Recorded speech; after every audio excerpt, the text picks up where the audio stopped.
Véritable ville dans la ville, le Centre européen de recherche nucléaire s'apprête à accueillir ce week-end plus de monde qu'il n'en a jamais reçu.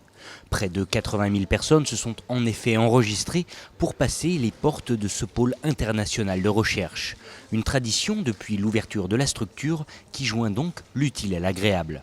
On profite tous les 5 ans en moyenne, alors que les machines sont arrêtées, d'ouvrir grand les portes de l'ensemble du laboratoire. Et donc de montrer au public à la fois les machines, mais aussi les laboratoires, les endroits où on fabrique la technologie de demain. Voilà, donc c'est vraiment une occasion de voir le CERN, mais aussi de rencontrer les gens qui font vivre le CERN toute l'année.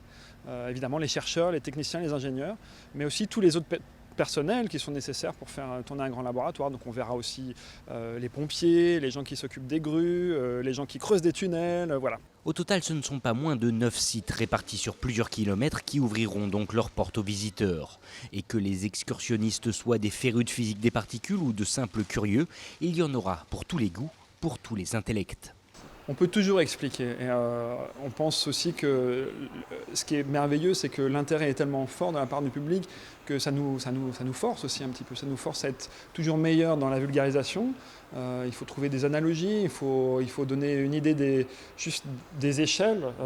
Nous, on travaille sur l'infiniment petit, c'est peut-être pas très palpable.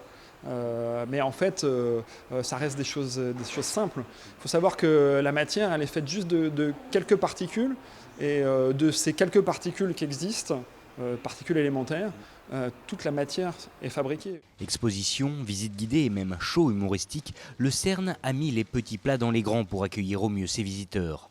D'ailleurs, il reste très fortement conseillé de s'enregistrer avant de se rendre sur place et de télécharger l'application dédiée, ce qui devrait grandement vous aider à planifier votre visite.